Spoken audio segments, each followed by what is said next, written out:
Between 1968 and 1971, the Victoria Line was the first deep-level line to be constructed across central London in over half a century, representing a mark of mid-century technological optimism and automated efficiency. However, the Victoria Line is arguably one of the most haunted arteries of the capital. The sightings and stories associated with this line are uniquely tied to the act of its construction, which necessitated a violent reopening of London's ancient, often traumatic soil. Let's find out what's been reported.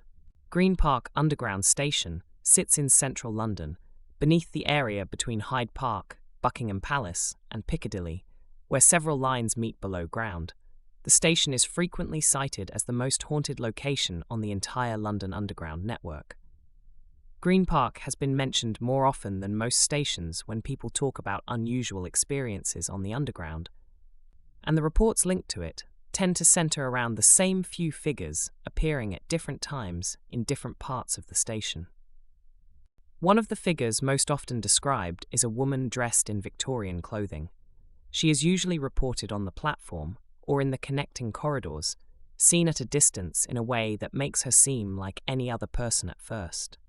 In several accounts, people have noticed her while waiting or walking through the station, only to realize a moment later that she is no longer there, even though there is nowhere obvious for her to have gone.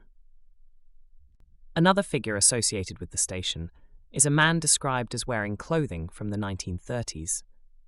Those who have reported seeing him often say the same thing, that it was his clothing that made him stand out, and that they only became aware of something unusual when they tried to look for him again and could not see him anywhere on the platform.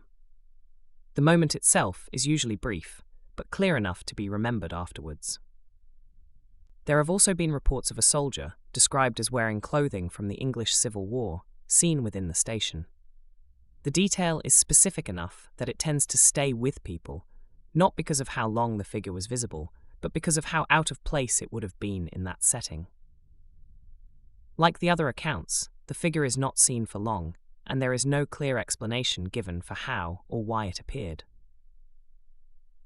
What links these reports together is not a single shared event, but the setting in which they occur. The ground beneath Green Park has a long history, and it is believed that the area was once used as a burial site connected to St. James Hospital, as burial pits for lepers. When the Victoria Line was constructed in the 1960s, tunnelling work in this area broke into a long-forgotten plague pit, bringing those earlier layers of the city back into contact with the modern underground. Beyond the subterranean hauntings, the park itself is home to the pig tree or pig-wolf entity. Described as having a pig-like face and pale, hate-filled eyes, this entity is said to target men and is associated with multiple deaths in the vicinity. The presence of this predatory entity in the park above, which is sprawling and historically significant, creates a multi-layered environment of dread that filters down into the deep-level Victoria Line tunnels. The cruel hatred felt by women near the pig tree is often mirrored by reports of unexplained movements and sensory disturbances in the station below. Highbury and Islington Station offers a stark visual and historical contrast to the rest of the Victoria Line. While the line is largely modern, this station's building features distinctive Victorian Gothic architecture that dates back to 1904. During World War II, the station was hit by a V-1 flying bomb, which destroyed large sections of the structure. Today, ghost of the original westbound platform entrance remains as an abandoned building, standing across from the modern Victoria Line entrance. The station's tile motif, a depiction of Highbury, a manor destroyed during the Peasants' Revolt of 1381, adds a layer of medieval violence to its identity. The atmosphere at the station is frequently described as creepy and weathered, partly due to the budget-conscious design of the Victoria Line, which resulted in cramped passageways and narrow platforms. Furthermore, the station is the junction for the Northern City Line, which has been termed London's last creepy railway due to its grotty and old-fashioned character.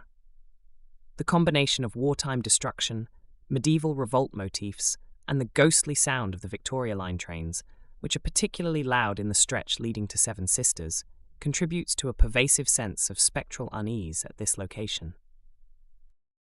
As evening rolls in and the Victoria line is still running, a noticeable change happens inside the carriages. The trains keep operating with the same impressive punctuality. The announcements are just as clear as they are during the busy hours, and the time between stations remains consistent. However, as the crowds begin to thin out, you might find that you can sit for several stops without anyone sitting right next to you. It's a subtle transformation that makes your journey feel a little more relaxed and spacious.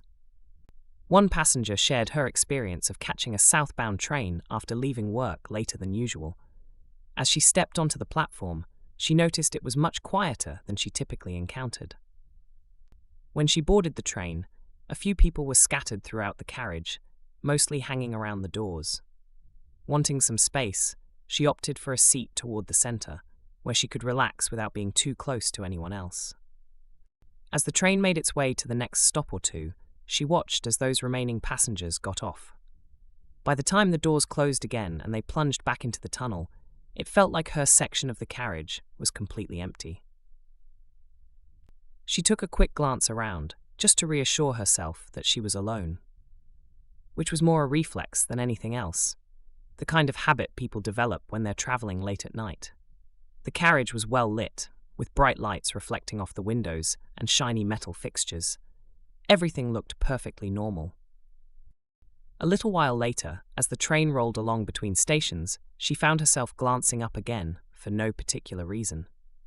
That's when she spotted someone standing by the interconnecting door at the far end of the carriage.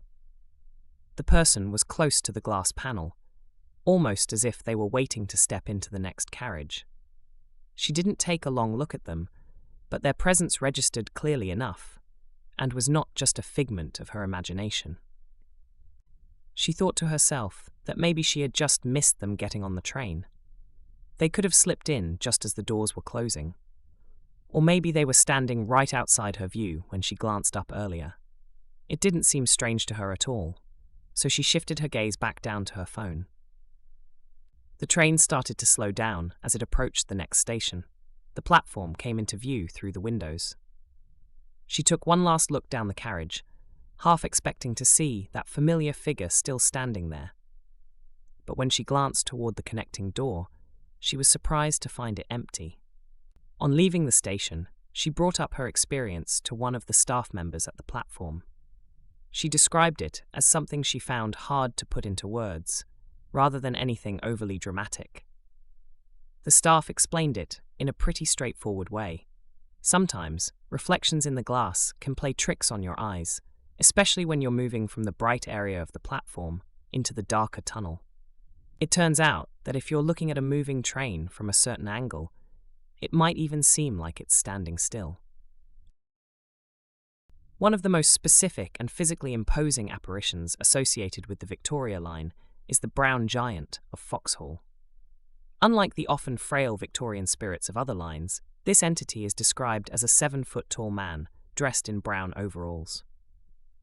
The sightings of this figure occurred predominantly during the construction of the Victoria line in the 1960s, a period when labourers were working in high-pressure subterranean chambers to seal off tunnels from water entry. The brown giant, nicknamed Chewbacca by modern commentators, represents a labourer ghost, a residual imprint of the immense physical effort required to build the line. The construction workers of the 1960s were described by BBC commentators as men carrying buildings on their shoulders, and the manifestation of a giant in overalls may be a psychological or spectral projection of this collective burden. The presence of this entity at Vauxhall, an area that has historically been an industrial heart of South London, suggests a haunting that is deeply tied to the blue-collar history of the tunnels. Unlike the Black Nun at Bank, who mourns a specific person, the brown giant appears to be a faceless representation of the sheer scale of the engineering feat, looming in the half-finished passages as a reminder of the human cost of modern progress. A driver on a late northbound service shared an interesting story about something that happened between two stations during what had been a perfectly normal trip. You see, the Victoria line is built for smooth operations and is mostly automated. However, it's still the driver's job to keep an eye on the track ahead, especially in those longer tunnel sections where you can barely see beyond the beam of light coming from the train's cab. It was just another routine journey until that moment, reminding us how important vigilance is, even in systems designed for efficiency. As the train steadily rolled through one of those long tunnel stretches, the driver suddenly noticed something unusual up ahead. It didn't match the usual shapes or reflections along the tunnel walls. At first glance, it looked like a figure standing slightly off to the side, not right between the rails, but near the edge of the tunnel. And it wasn't moving, almost as if it was waiting there for something. Without a moment's hesitation, he applied the brakes to bring the train to a smooth stop. Once everything settled down in the cab, he could clearly see the stretch of track ahead, illuminated by the cabin lights. But there was no one in sight. Staying put, he reached out to the control room to report what he thought he had seen: a person on the tracks. Any mention of someone potentially being inside a tunnel is taken very seriously because access to those areas is strictly controlled. An unauthorized presence poses a significant safety risk. They can inspect the line and shut off power if needed before allowing trains to move again. The track systems didn't trigger any alerts, and there were no signs of anyone entering the tunnel. After a quick chat with control, he got the go-ahead to keep moving. The rest of the journey went smoothly, without any hiccups. At the end of his shift, when he talked about what happened, he didn't describe it as just a shadow or something vague that could easily be dismissed. He was quite adamant that in that moment, he truly believed he had spotted someone standing right in front of the train. The way this person was positioned made it clear that immediate action was necessary. At the same time, he recognized that working in tunnels can really mess with your perception. The uneven lighting and the way the tunnel narrows can distort how you see distance and shapes. So while he felt certain about what he saw, he also understood how the environment could play tricks on his mind. What really stayed with him was the clear memory of his first impression. He realized that his reaction was in what he genuinely thought was a real presence on the track. At that moment, he didn't doubt it at all. A passenger described an experience that took place while waiting alone on a Victoria Line platform late in the evening, at a time when the station had largely cleared, and there were only a small number of people present further down the platform. They had chosen to sit on a bench positioned a short distance back from the edge, something they were careful about, as they had always been uneasy standing too close to the track. The station itself felt as it usually did at that time of night, quiet but not completely empty, with the sound of movement from elsewhere in the station and the occasional announcement. Initially, everything appeared normal, and there was no sense of discomfort beyond their normal awareness of the platform edge. As they sat there, waiting for the next train, minding their own business and reading a newspaper. Suddenly, they became aware of movement in their body that did not feel like their own. It was as though they had been pulled forward from the bench and brought to their feet in a single motion, followed immediately by the sensation of being pushed toward the edge of the platform. The movement was direct and forceful enough that they did not feel in control of it as it was happening. They found themselves standing close to the edge, looking down toward the track. They stepped back immediately, returning to the bench and gripping it tightly, trying to steady themselves and understand what had just happened. No one had passed them, no one had approached, and there was no one close enough to have physically moved them.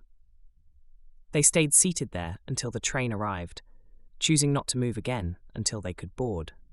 Even after the journey, this event was etched firmly in their mind. No explanation was ever found for how they had moved so suddenly from a seated position to the edge of the platform. Do you have any accounts of eerie experiences on the underground? If so, drop a comment below.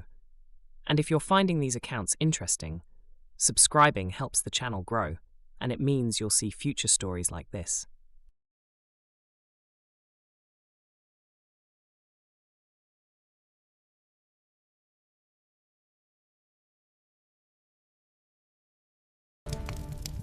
Thank you for watching this Spooky Chronicles production.